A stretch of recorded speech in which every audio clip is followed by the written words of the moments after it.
Uh, Welcome, Advocate Sweety Chauhan. I am very happy to introduce you to our viewers. Sweety, she is a legal consultant with the Enforcement Directorate, and in this lectures for the Nurturing Smart Teachers, we will talk about the prevention of money laundering. Now, my first question to you, Sweety, is that as a routine we read about the Enforcement Directorate. What is the role of Enforcement Directorate? What are its statutory functions and the legal framework? First of all, thank you so much for the humble introduction, sir. I'll try to measure up the same. And yes, indeed, ED is one of the most premier organizations of our country, and Prevention of Money Laundering Act 2002 is one of the most important act in today's time. So, ED does not need any introduction. Still, I would like to reflect upon the fact that ED comes under Ministry of Finance, Government of India. It was established by the name of Enforcement Unit in the year 1956. Later on, from the Department of Economic Affairs, it was transferred to Department of Revenue, Ministry of Finance, Government of India, where it is presently is. Now, as far as the legal framework of ED is concerned, it is basically dealing with 4 legislations. One is Prevention of Money Laundering Act 2002, by which ED fights the offence of money laundering in India. Another is Foreign Exchange Management Act 1999, by which ED deals with the foreign exchange violations. And there is one more legislation, that is Fugitive Economic Offenders Act 2018, which is a very recent one, because there has been many cases wherein the economic offenders were leaving the jurisdiction of the country and they were trying to escape the rigors of law. So, legislature had come with this Fugitive Economic Offenders Act with the ultimate aim of confiscation of properties of such economic offenders. And another act is Conservation of Foreign Exchange and Prevention of Smuggling Acts 1974. Under this act, ED is the sponsoring agency for preventive detention cases in respect of foreign exchange violations. Now, as far as the question of statutory functions is concerned, the enforcement of all of these 4 acts is the statutory function of ED. And again, I would like to reflect on the fact that since I am here to talk on the PMLA laws, that is Prevention of Money Laundering Act 2002, ED has been playing a very proactive role in the enforcement of this act, and I am sure we will have a great session in understanding the PMLA laws for the future faculty. Right. My next question, Sweety, is that in simple terms, what is money laundering? Can you explain this by giving some examples, etc.? Okay, yes, of course, sir, because it is firstly important to understand the money laundering in very simple terms, because otherwise it is a very complex and dynamic process. So, in simple terms, I can give you an example, like just the way we try to laundry our unclean clothes to make it appear completely clean. In the similar way, there is some illegal money which is generated out of some criminal activities, and money launderers, what they do, they try to clean this illegal money so that this illegal money may appear completely legal in the eyes of the law. So, this is money laundering in very simple terms. And what are its adverse consequences? Why should this be discouraged?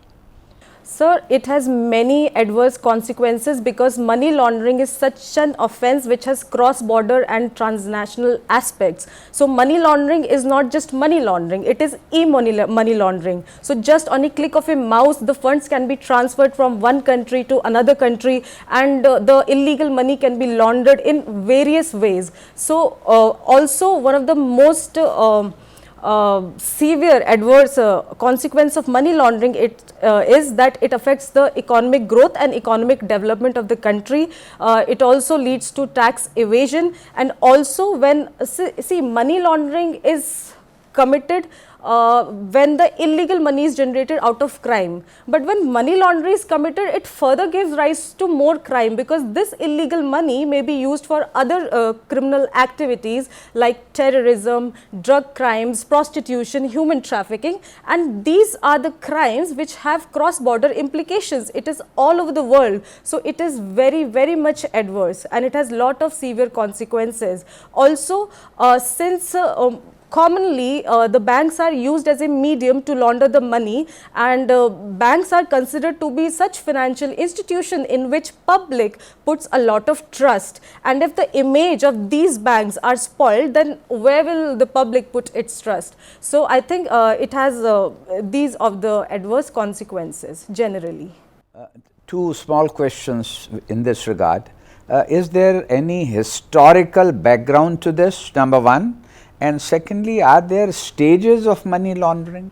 Yes, of course, sir. It has a historical background, because whenever any legislation is passed, there must be some concerning situation which leads to the passing of any kind of legislation. In the case of money laundering, I would like to start this from the fact that globalization had been very beneficial all over the world, because it had promoted international cooperation, international communication and international trade. But with the advent of globalization, in fact, the opportunities of money laundering were also created. So, with this globalization, money launderers could dwell in the lacunas, and they used to misuse this very important concept of globalization, because just on a click of a mouse, they could transfer the illegal funds and they can launder their money. So, as far as the historical background is concerned, India adopted the Prevention of Money Laundering Act on the basis of the 40 recommendations of Financial Action Task Force. Now, this Financial Action Task Force examines the offence of money laundering, and it also comes with mutual evaluation reports in order to evaluate the level of the countries at which they are dealing with the offence of money laundering. So, PMLA Act is the result of the recommendations of Financial Action Task Force. So, this is about the historical background, and also, if I may tell, there has been some global international efforts as well to tackle the offence of money laundering. Like there has been this, the first international global effort was United Nations Convention Against Illicit Traffic in Narcotic Drugs and Psychotropic Substances 1988. This was the first convention which came up for dealing with the prevention of money laundering offence. And then Basel Statement Principles 1989, it came up with certain policies and procedures for the banks, which banks needs to carry out in order to assist the investigation or enforcement agencies to deal with the offence of money laundering. And after this, FATF had come up on the basis of which India had adopted the PMLA Act 2002. Thank you very much. Now, the law, as you indicated, is of 2002, the act passed by our parliament. Now, what is the aim, purpose and object of this act? Okay, sir. In order to understand the aim, object or purpose of any act, it is first important for us to understand the preamble of this act. So, if we see the preamble of Prevention of Money Laundering Act 2002, this is an act to prevent money laundering, and the ultimate aim is the confiscation of properties which is involved in money laundering, and there are other incidental matters as well. So, if you see the whole provisions of the PMLA Act, all are aimed at the prevention of money laundering. For example, the powers of attachment of the authorities of ED, this is with the sole objective of preventing further money laundering, and also the other powers like powers of survey, search, seizure, everything, all the powers or all the prescribed actions which are given under PMLA are solely aimed at preventing the money laundering, because money laundering is a very serious and grave crime, and it can almost affect the financial stability or the economic stability of the entire nation. Thank you. We come now to the end of the first video, and in the next video we would start with a little more elaboration of the provisions of this Act. Thank you. Thank you.